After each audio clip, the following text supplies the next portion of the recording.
Ooh, these are pretty. I love this morph so much. Ooh, and they are interesting looking. Look at that. I mean, just take a look at the color on these. Hey, good morning everybody, welcome to the vlog. I hope the start of your day is absolutely incredible. If you like snake unboxing, then you're gonna love this video because we've got 2 boxes of some awesome snakes that are coming in that I am really excited about to share with you guys. I tell you what, I get excited about every time we get new snakes in, so it's really fun to be able to share that, and I hope that you guys enjoy it, and I hope that your start of your day is absolutely amazing. Can you do me a favor? Go down in those comments and let me know how your day is. Tell me something awesome about you guys, because I love reading about you guys. We are an amazing family together. And while you're down there, can you do me a favor and smash that like button? As for now, let's go ahead and just jump right into it. All right, guys, so we actually have 2 boxes, but I'm going to start with the first one. The other one I'll bring in after I am done. And there is just a bunch of really cool ball pythons in this particular shipment. Again, it's a source that is a good friend of mine. I buy a lot of his offspring. He's an amazing breeder, has really great stuff, but we always still take precaution when we bring animals in. We treat them for mites, even though I've never gotten a mite from this particular person, and all of his animals have always been really good. So he runs one of the kind of coolest collections I think around, and he has a lot of really cool stuff. So let's just go ahead and dive in and see what the heck he's got, because I am excited about this. Ooh, these are pretty. I love this morph so much. I mean, it's just, oh my gosh. Look at how beautiful those things are, guys. And of course, these are Pastel GHI Ball Pythons. Now, the GHI Ball Python stands for Gotta Have It, GHI, but it's not related to Cold Stone, the ice cream place. It's just something that the person that produced it said, oh, you gotta have this morph. And it really is a beautiful morph. And again, what it does is it just really busies up the pattern. I mean, you can see just how crazy that pattern is. And holy moly, these guys are absolutely gorgeous. I mean, take a look at these. Man, I couldn't be more happy. And you know, there's like nicer of everything, right? Each morph, you have good ones and bad ones. These are some beautiful ones. And then I was kind of shocked, to be totally honest with you, that he had some more albino ball pythons. By this time of the year, typically albino ball pythons are completely sold out and you can't find them. And I was sold out, so I was kind of bummed, like, oh my gosh, I think the last time I talked to you guys, I said these are the last albino ball pythons I'm gonna have all the way till like June. Well, thankfully he had about 6 or 8 more, which I certainly picked up because I was like, oh my god, they're amazing. I love albino ball pythons,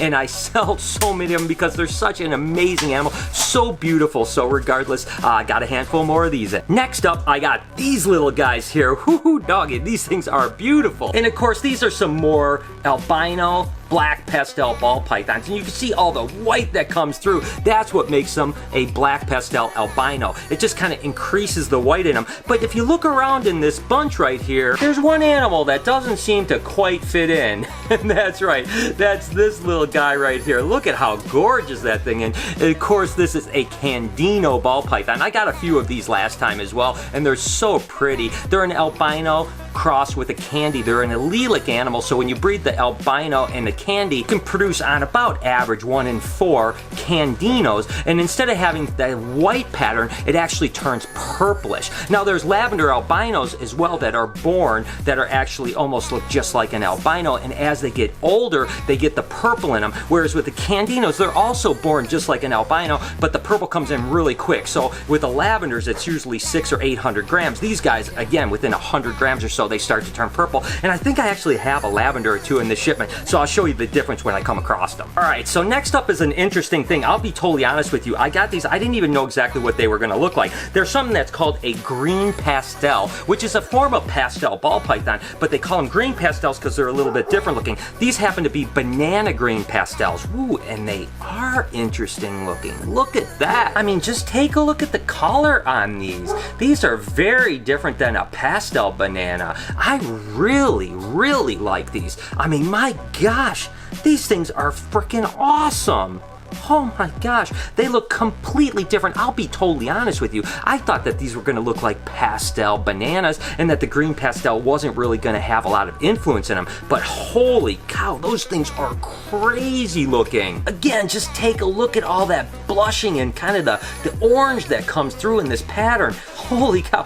I mean, these are so much cooler than I expected. This is a pretty cool bag here. There's a whole bunch of really neat stuff in it, so I can't wait to see what it is. Oh my gosh, this is gonna be exciting.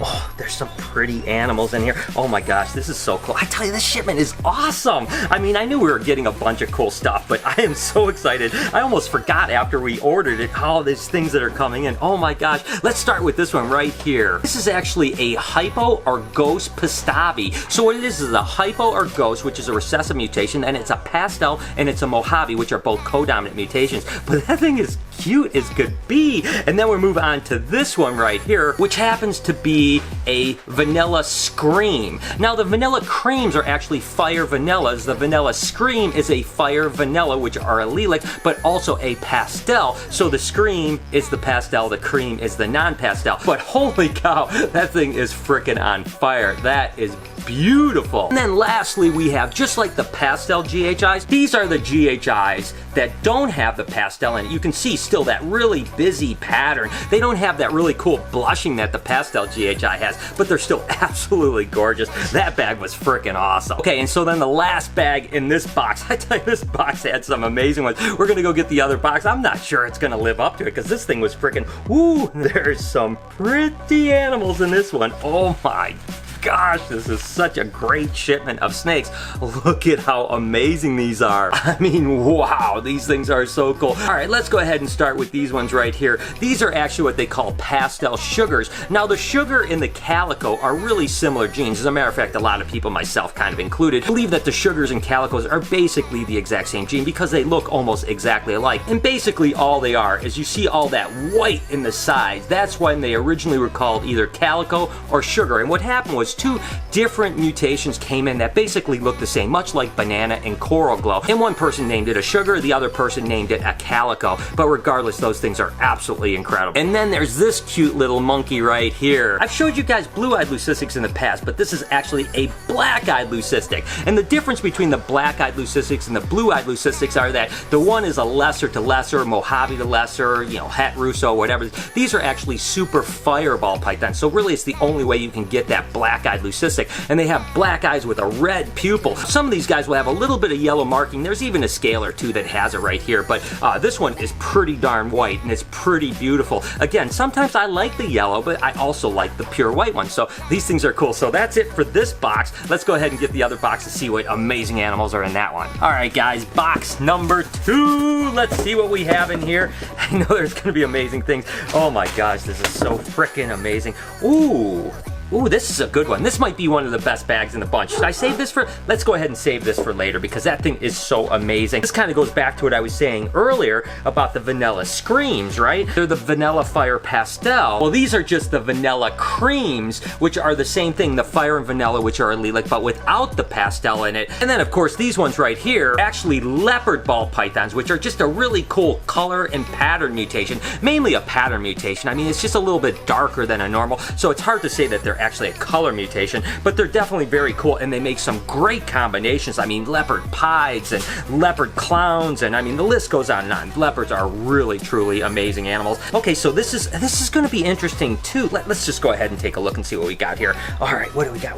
Okay, let's see. What do we have here? Oh, look at these beauties right here. Oh, these ones are so nice. I remember, I think we produced the very first one of these, which is actually a Pinstripe champagne, and you can just see how clean it makes them. A champagne is obviously something that is basically a co-dominant / incomplete dominant because the super form is lethal, and then of course the Pinstripe is definitely an incomplete dominant because there's no super version, but when you mix them together, just make for that unbelievably smooth and cool pattern. So we got a couple of these. This is one of the animals I was really interested in looking at. It's not as cool as I initially thought. It'd be very cool still, but I thought it might be something really crazy. And this is actually a banana Het red Axanthic. The red Axanthic is kind of similar to the Lori Ball Pythons. The supers are a little bit different and the things they do are a little bit different, but it's kind of similar, maybe like a lesser and a Mojave Ball Python kind of comparison. Red into banana, it's okay. It's pretty cool. I like it, but I was hoping that it'd be like really shocking. And then I told you earlier about the Lavender compared to the Candino. This happens to be the Lavender Albino Ball Python, and like I said, they're born, they look almost just like an Albino Ball Python, but as this gets to about 600 or 700 grams, all this white white right here is going to actually turn purple, much like the Candinos. The Candinos just do it much quicker. So there you go. Oh, and I always love opening up these bags here because I know what's in them, and but again, even though I know what's in them, you don't know what they're going to actually look like because, of course, I've told you before, piebald ball pythons come in a million different flavors. Each one is completely different. And take a look at these monkeys here. Oh my gosh. And these, of course, are pastel pied ball pythons. So again, it's the recessive piebald ball python with the co-dominant pastel attached, and it just makes it look completely different. Wow, these ones are really good. And they're so variable again, but every single one of these looks like that is at least a 30 or 40% white. And some of them are quite a bit more. Wow, the pattern on some of these is so spectacular. I mean, take a look at this one right here. And here's another bag of piebald ball pythons. Now, these are just normal pieds, but again, they become very extremely variable. Each pied is completely different. I've said it a million times, you could have 100 pieds, and each pied is totally unique, which I think makes them so incredible. So even though they're pieds, I'm excited to see what these are. And these are all females here. Whoo, man, these are really pretty ones too. Take a look at those right there. I mean, look at this one, how much white this one has on it. I mean, that thing is crazy cool. So again, it's always exciting. No matter how many pies I produce, I buy, I see, they're all amazing, and they all just kind of go, oh my God, I love them. So another handful of female pies to add to the list. Of course, you guys know I'm going to keep a couple of them to keep raising them up, but I'll have a few of them available in no time. And this bag here is interesting. First off, we have a couple more piebald ball pythons, so let's go ahead and take a look at those. That's these two right here. And again, they're really nice high white pies, really beautiful examples,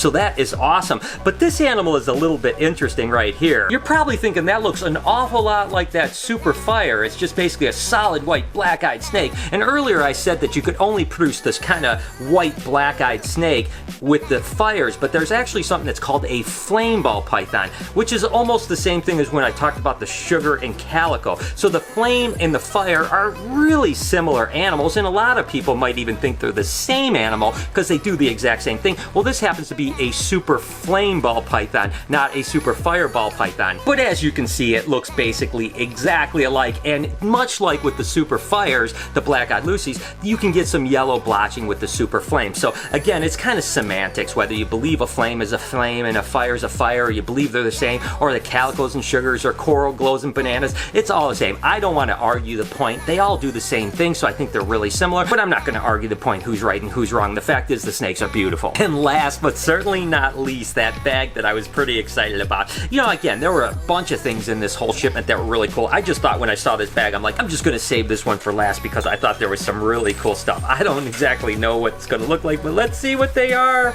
Oh my gosh. Oh, look at how pretty.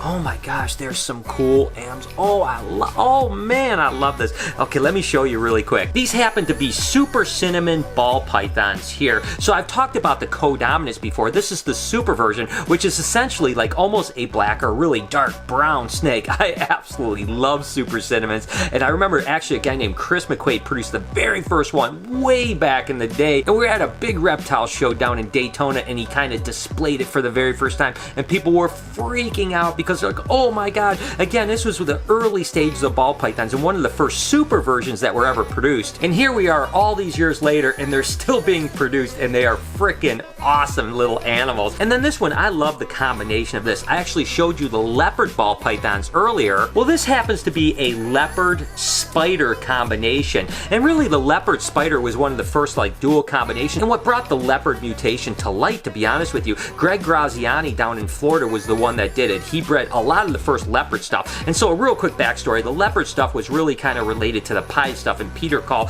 that produced the piebald ball pythons had the leopard stuff in his pie group and didn't even know it. Greg Graziani happened to buy some of those pies, ultimately produced leopards, thought they were a little interesting, bred them to spider, and out popped the spider leopards. Hence, everyone got excited about it, and now people are doing amazing things with leopard, but that is the backstory. And then lastly, it's this little animal here. Now this is again like the calico and sugar that I talked about earlier, but the combination here is actually a Kingpin Calico. Now the Kingpin is a lesser in a pinstripe, and then of course the Calico, so this is a triple mutation, and it's absolutely cool. Now the lesser in the Calico or sugar really aren't that spectacular, to be honest with you, and even a lot of the pinstripes aren't that spectacular. So putting them all together, it's not one of those crazy, like, blow your mind away mutations, but I like it a lot. So there you go, guys. That wraps up this shipment. I hope that you guys enjoyed this unboxing. Let me know down in the comments which animal you think was the most amazing and which one you would like to maybe eventually work with, because they are all so amazing. But I want to hear your opinion about it. As for now, we're going to go ahead and set these snakes up. Now, just to tell you that no matter who I'm getting snakes from, I always preventatively treat for mites, because even some of the best breeders have sent me mites before. So we spray all the cages down before we put any new snakes in. Now we're going to put them in this rack alone, but in a perfect world, we'd really like to have a complete quarantine room, not just having them in their own rack where we're kind of keeping a little bit better eye on them. And it's something that I'm definitely going to do as I expand into the other building. I'm going to have a room where any new snakes that come in, they go into quarantine for a length of time. With these guys, we're going to set them up for a couple days, leave them alone, get them hydrated, do all that type of stuff, and then we're going to start feeding them and make sure that they do well. Again, the source that I got this from is unbelievably impeccable with his husbandry, so I'm certainly not concerned about anything, but you always got to do your due diligence. Again, in a perfect world, I would have a quarantine room, and if everything goes well, by this time next year, I will have a quarantine area, but for now, we're just going to set these guys up.